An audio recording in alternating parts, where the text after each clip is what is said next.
vraiment de casser les codes et d'accorder vraiment les plats par des cocktails. On utilise les produits locaux, les distilleries, aromates, fruits, liqueurs, chocolat, cacao. C'est vraiment que des produits du terroir. En Pays Basque, on n'avait jamais rien fait, donc c'était l'occasion aussi de s'associer avec ces chefs et de faire l'alchimie vraiment du cocktail sur les plats. Le but, c'était vraiment de rassembler et faire 5 événements avec des accords mais cocktails.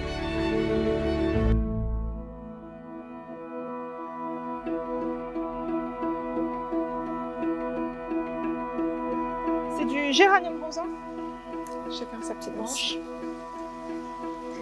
Donc ça vient de l'île de la Réunion, c'est avec ça qu'ils extraient l'essence de rose. Le géranium, c'est vraiment bien. Et comme vous parliez d'une idée d'un poisson avec qu'on vient réchauffer par un bouillon, moi je miserais bien sur le géranium. Ok. De voir la passion sur certaines plantes qu'on arrive à transmettre sur d'autres personnes, sur les chefs, ça c'est super parce que c'était à la base une collection personnelle et on pensait qu'il n'y avait que nous que ça animait et que nous qui trouvions génial. Et maintenant quand on voit cette magie-là, qu'on arrive à la transmettre dans les yeux d'autres chefs, ça pour nous c'est super. Tout est sur de l'adaptation, sur de la dernière minute et on est obligé de revoir un peu toute notre manière de cuisiner, toutes nos techniques. Et on arrive dans une zone d'inconfort qui est juste au final extraordinaire.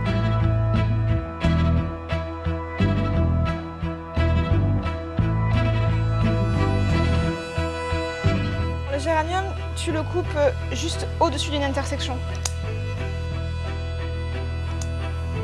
Ça fait plaisir. Ça fait plaisir.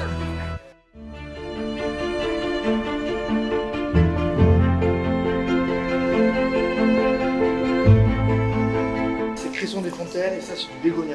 Et en dessous, tagette exotique. C'est ça que nous on a choisi parce que c'est vrai que dans le chocolat ça se marie très bien. On va venir frapper la tagette exotique avec, dans le shaker pour vraiment avoir le parfum, le côté floral, le côté exotique à fond. D'accord.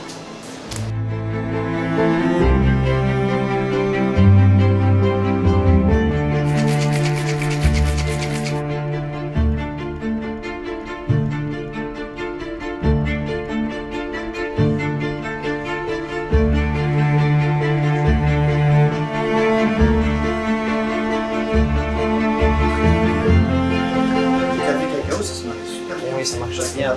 C'est côté crémeux. Alors, tu vas vraiment faire un cocktail dessert. Là, c'est le chocolat martini. Là. C'est excellent. S'il te plaît.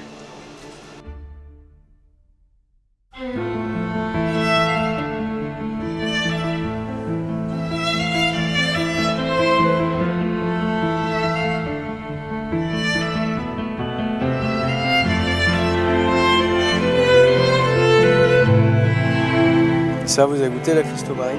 Il y a un petit peu de jus de céleri. Ok, parfait. Avec mais ça va être parfait avec ça. micro-pousse dessus. C'est la bisque qui va amener le petit piquant. Le côté un peu salé, piquant. Là, on est sur l'escargot. Oh là là, il commence à être bon là.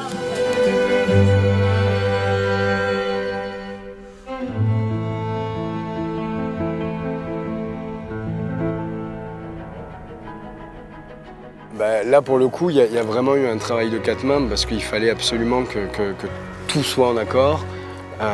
Tom a fait un travail qui a été monstrueux sur les cocktails. Je veux dire, il n'y a pas eu simplement apporter une herbe qu'on a travaillé dans le truc. Tout est arrivé sur des macérations d'alcool, il a repris des légumes qu'on a fait.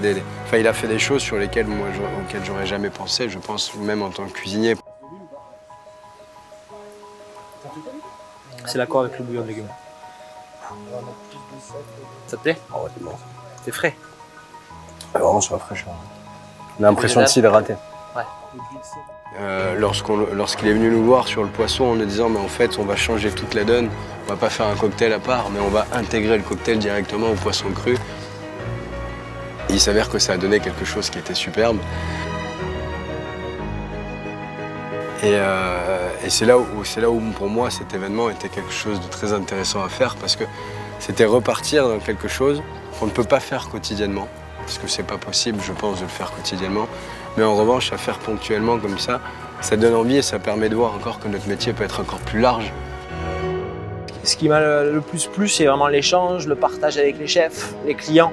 Faire ce tour un peu itinérant avec faire des événements dans une serre avec Jules de chez Barbacoa à l'autre campagne ou au restaurant de séquence de chez Sébastien Gravé. Le but c'était vraiment de travailler avec des acteurs locaux principalement. Les clients quand ils arrivent et on présente un plat avec un cocktail, ils sont plus dans leur zone de confort. Lui montrer aussi que tout est possible et qu'avec les cocktails la possibilité d'accord est encore plus large.